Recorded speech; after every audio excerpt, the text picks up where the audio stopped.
Rotate your phone. Oh, shoot. Okay.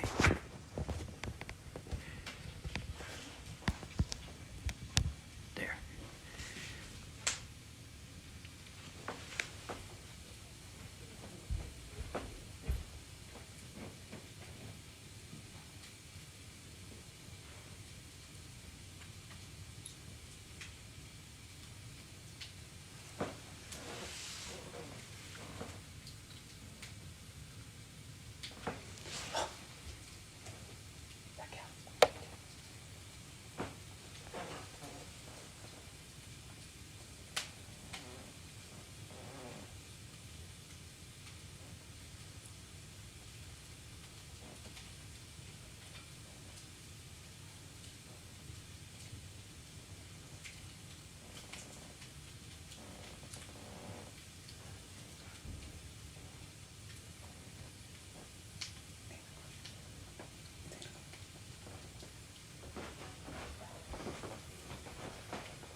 Hello everyone, welcome to Crackling Tales.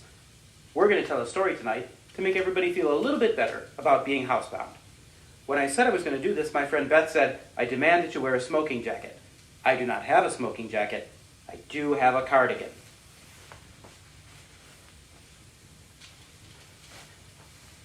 There. Now we've got the cardigan.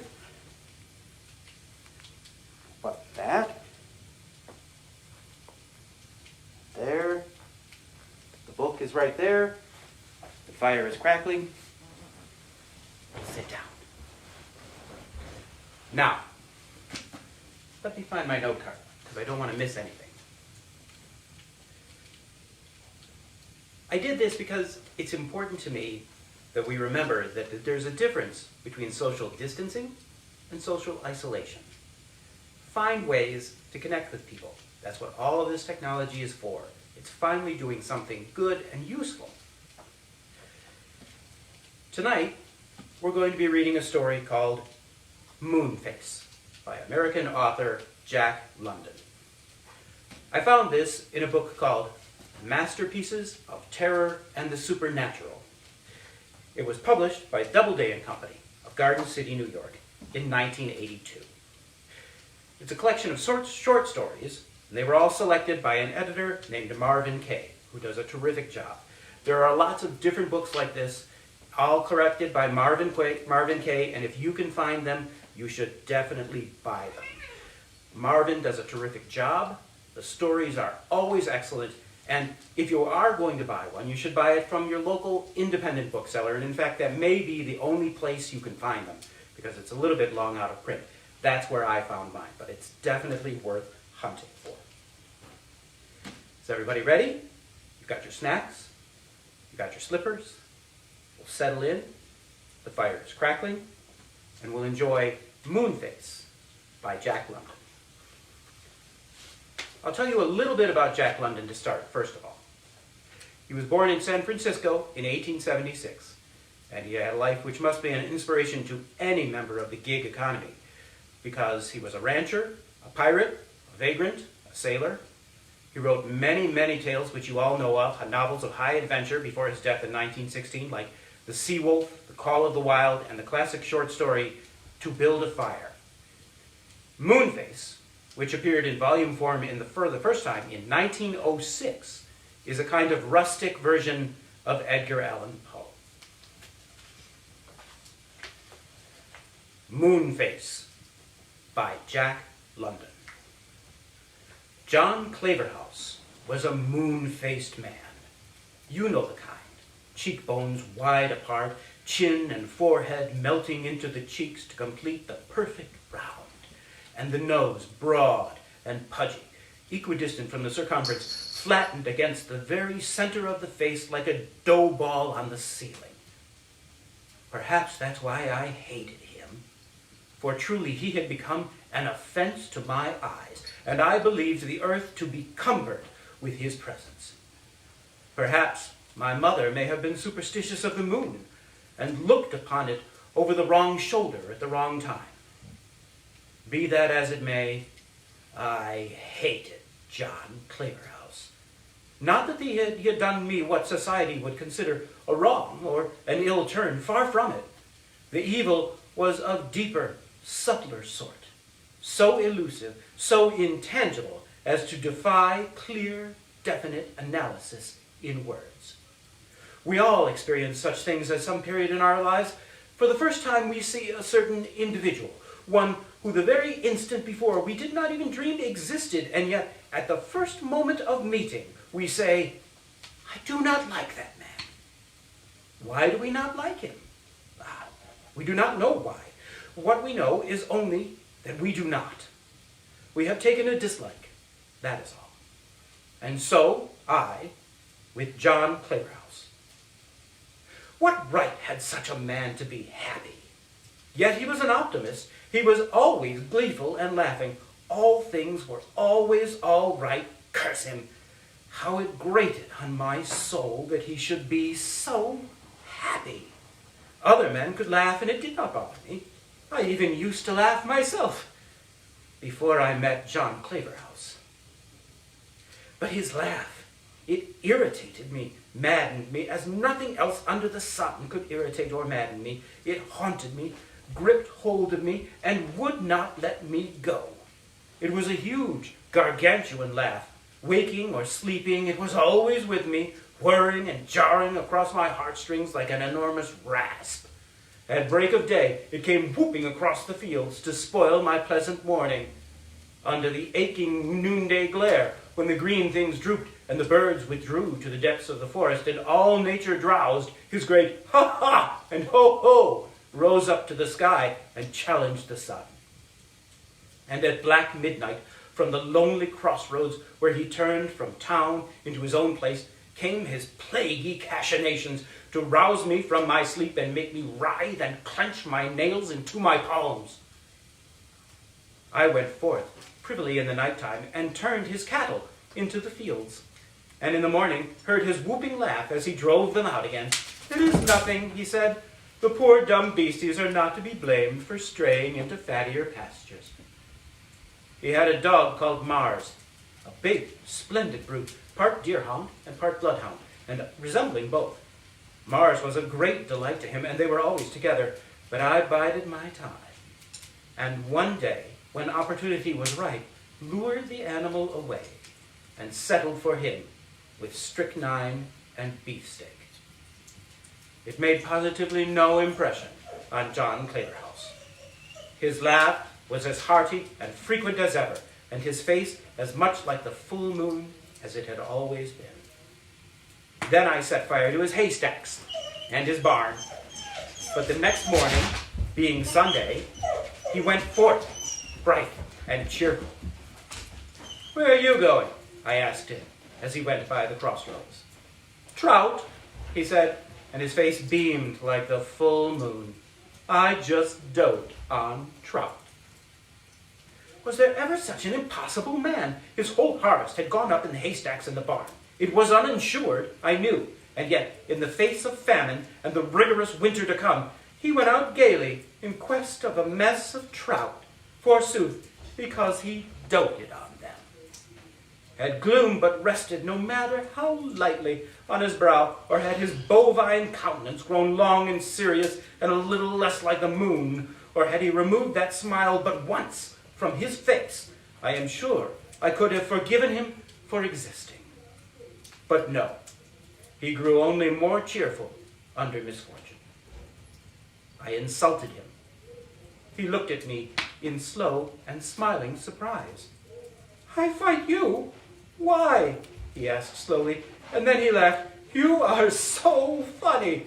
You'll be the death of me. What would you do? It was past endurance. By the blood of Judas, how I hated him. Then there was that name, Claverhouse. What a name! Wasn't it absurd? Claverhouse. Merciful heaven, why Claverhouse? Again and again I asked myself that question. I should not have minded Smith, or Brown, or Jones, but Claverhouse. I leave it to you. Repeat it to yourself. Claverhouse. Listen to the ridiculous sound of it. Claverhouse. Should a man live with such a name? I ask you. No, you say. and no said I. But I bethought me of his mortgage. What of his crops and barn destroyed? I knew he would be unable to meet it, so I got a shrewd, close-mouthed, tight-fisted moneylender to get the mortgage transferred to him. I did not appear, but through this agent I forced the foreclosure, and but few days, no more, believe me, than the law allowed, were given John Claverhouse to remove his goods and chattels from the premises. Then I strolled down, to see how he took it, for he had lived there upward of 20 years. But he met me with his saucer eyes twinkling, and the light glowing and spreading in his face, till it was as full risen as the moon. Ha, ha, he laughed. The funniest tyke, that youngster of mine. Did you ever hear the like? Let me tell you. He was down playing by the edge of the river when a piece of the bank caved in and splashed him. Oh, Papa, he cried, a great big puddle flewed up and hit me. He stopped and waited for me to join in his infernal glee. I don't see any laugh in it, I said shortly, and I know my face went sour. He regarded me with wonderment, and then came the damnable light, glowing and spreading as I have described it, till his face shone soft and warm like the summer moon, and then the laugh. He was going to explain his joke to me. That's funny. You don't see it, eh? He doesn't see it. Why, look here. You know, a puddle. But I turned on my heel, and I left him. That was the last. I could stand it no longer. The thing must end right there. I thought, curse him. The earth should be quit of him. And as I went over the hill, I could hear his monstrous laugh reverberating against the sky. Now, I pride myself on doing things neatly, and when I resolved to kill John Claverhouse, I had it in mind to do so in such a fashion that I should not look back upon it and feel ashamed. I hate bungling, and I hate brutality. To me, there is something repugnant in merely striking a man with a naked fist. Sickening. So, to shoot or stab or club John Claverhouse, now that name, did not appeal to me. And not only was I impelled to do it neatly and artistically, but also in such manner that not the slightest possible suspicion could be directed against me. To this end, I bent my intellect, and after a week of profound incubation, I hatched the scheme. Then I set to work. I bought a water spaniel, 5 months old, and devoted my whole attention to her training. Had anyone spied upon me, they would have remarked that this training consisted entirely of one thing, retrieval. I taught the dog, which I called Bellana, to fetch sticks I threw into the water, and not only to fetch, but to fetch at once, without mouthing or playing with them. The point was that she was to stop for nothing, but to deliver the stick immediately in all haste. I made a practice of running away and leaving her to chase me, with the stick in her mouth, until she caught me, which she did. She was a bright animal, and she took to the game with such eagerness that I was soon content. After that, at the first casual opportunity, I presented Bellana to John Claverhouse as a gift. I knew what I was about, for I was aware of a little weakness of his, and a little private sinning of which he was regularly and inveterately guilty. "No," he said when I placed the end of the dog's rope in his hand. "No, you don't mean it."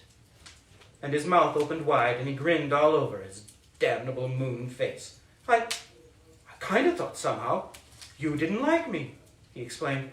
"Wasn't it funny for me to make that mistake?" And then he thought, and he held his sides with laughter.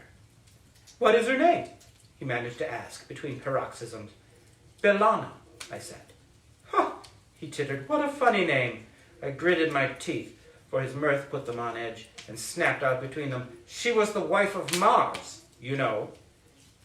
Then the light of the full moon began to suffuse his face, until he exploded with, "Well, that was my other dog. Well, I guess she's a widow now, huh?" He whooped after me, and I turned and fled swiftly over the hill. A week passed by, and on Saturday evening I said to him, "You go away Monday, don't you?" He nodded his head and grinned. "Then you won't have another chance to get a mess of those trout you just dote on." But he did not notice my sneer. "Oh, I don't know," he chuckled. "I'm going up tomorrow to try pretty hard." Thus was assurance made doubly sure, and I went back to my house, hugging myself with rapture. Early next morning, I saw him go by with a dip net and a gunny sack and Bellana trotting at his heels. I knew where he was bound and cut out by the back pasture and climbed through the underbrush to the top of the mountain. Keeping carefully out of sight, I followed the crest along for a couple of miles to a natural amphitheater in the hills, where the little river raced down out of a gorge and stopped for a breath in a large and placid rock-bound pool. That was the spot. I sat down on the croup of a mountain where I could see all that occurred and lighted my pipe. Ere many minutes had passed, John Claverhouse came plodding up the bed of the stream. Bellana was ambling about him, and they were in high weather, her short, snappy barks mingling with his deeper chest notes. Arrived at the pool, he threw down the dip net and the sack, and drew from his pocket what looked like a large, fat candle. But I knew it to be a stick of dynamite, for such was his method of catching trout. He dynamited them.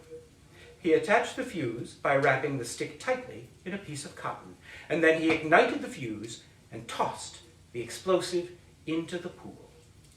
Like a flash, Bellana was into the pool after it. I could have shrieked aloud for joy. Claverhouse yelled at her, but without avail. He pelted her with clods of rocks, but she sat steadily on until she got the stick of dynamite in her mouth, when she whirled about and headed for shore.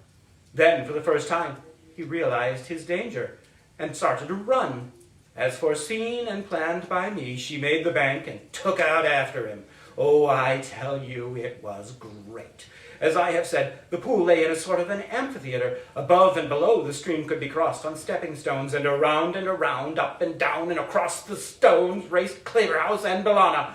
I could never have believed that such an ungainly man could run so fast, but run he did.